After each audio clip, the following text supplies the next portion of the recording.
Now, in the last Hamilton Life show, we actually did talk just a little bit about green tea with one of my other health professionals, Tyler, and didn't get really into depth. But when you brought this up, I'm like, this is great because people are already kind of thinking, oh, it's kind of good for us. And we've heard about the antioxidants, and over time, it can be really good, cancer fighting, all that kind of stuff. But there's some immediate benefits of drinking green tea on a daily basis. Yeah, so that's, like you said, that's the kind of what people familiarize themselves with green tea. It's the long-term benefits of cancer prevention and cardiovascular health prevention. Those are all good reasons to drink green tea, but it's not the one that I encourage my clients to drink it for. The more immediate benefit is more about stress control. Like, we have several times a day someone walk in and they're anxious, they can't sleep, they're stressed out, and they've got so many things going on, they can't sort it out.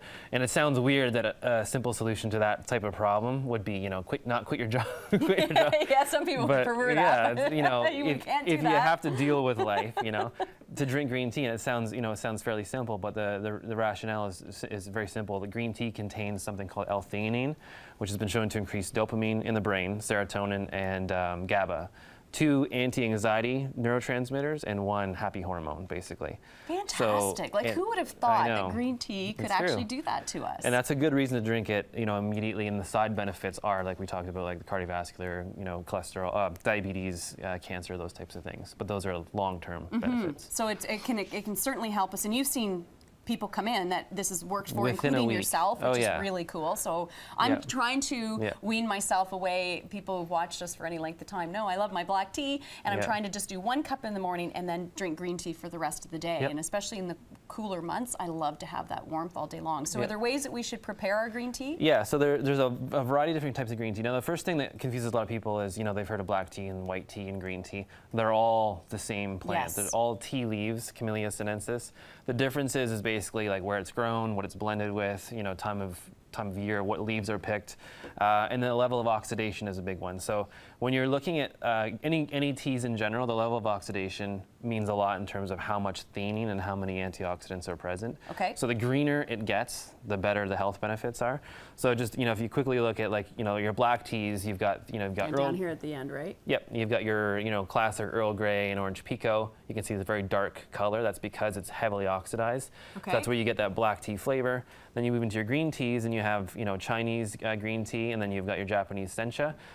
Chinese green teas tend to be more pan-fried, whereas green teas from Japan are more steamed. And you can see the color gradient shifting. Oh, it's amazing. And then what about these bright ones? So you have matcha. Now, matcha is very unique in the sense that matcha is the whole, it's the top shade-grown leaves that are picked off the plant. The rest of the tea is left.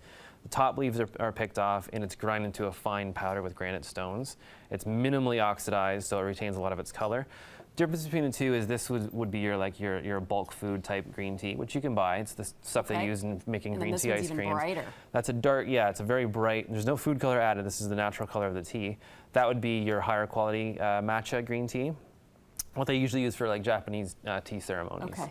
Now, and then you would drink that. Yeah, the difference is one of the big differences is although you can see just by the color alone, the oxidation is a lot less. So the L-theanine content, which is the mood boosting factor, is much higher. The antioxidants are much higher, but you're also drinking the entire leaf. You're not steeping it, chucking your leaves out, and having that all go to waste. In the case of the really high quality matches, they actually remove everything. Like, they actually take the stems and the veins out of the leaf. Wow. So they remove everything that's not the goodness.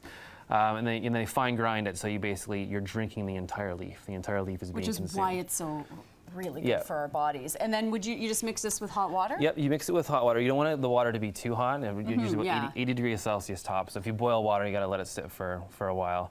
Otherwise, you burn the flavor off and some of the benefits. So let the hot water sit. You can even put this into a pot, make it like a regular pot of tea. You can do it, and some people drink matcha green tea cold. You can actually get everybody carries a water bottle these days. You can put your powder in and shake it up. Now, if the only 2 good ways of doing matcha green tea, the powderized green tea, is if you have a shaker cup, like a shaker bottle, or a whisk. So I made this with a whisk. You just put your green tea powder in, 1 serving, put your hot water in, and whisk it up. It's like making scrambled eggs. It's very easy. You don't want, so there it is there. I think we can sort of get it. It looks absolutely horrible, right? But if you're used to drinking greens in a smoothie, this is and it's great because it's so good for you. Yep. I guess some people like it. So I'm going to have a taste of this. So sure. I've had it before, but. If you mix it with a fork, you're in a bit of it's a little bit more troublesome. You have to make a taste out of it. That's good on its own. It tastes distinctly different from like steeped green teas as well. Yeah, it it's really very has earthy a much and different flavor. grassy. It's great. And then you can always take a supplement if this isn't for you, right? And it has about 10 times, like the matcha tea has about 10 times as much theanine and antioxidants as regular steeped green tea. I gotta get back on that, because I used to drink it a lot, but I used to always have to mix it with milk. Yeah. Now I'm not drinking milk, so I didn't think I would like that on its own, but it's very nice. And you can use almond milks, you can use like milk substitutes as well. There's a really great recipe using like vanilla almond milk with cinnamon. Oh, that sounds delicious. And it just blends right all together. It's like a nice desserty drink. Of course you do. Well, and if you want more information on that, you can always pop in to see them. These guys are great. Of course, it's Tyler and Shelley up at Full Circle Healthcare and Supplements. Thank you so much, Tyler. We're going to see Shelley in a few weeks. They're located in the Highland Plaza on Centennial Parkway. You can give them a call or check them out online, fullcirclehealthcare.ca for more information. And often workshops going on, but you really want to educate yourself and know what's happening. So go in and ask the professionals before you start taking things all on your own.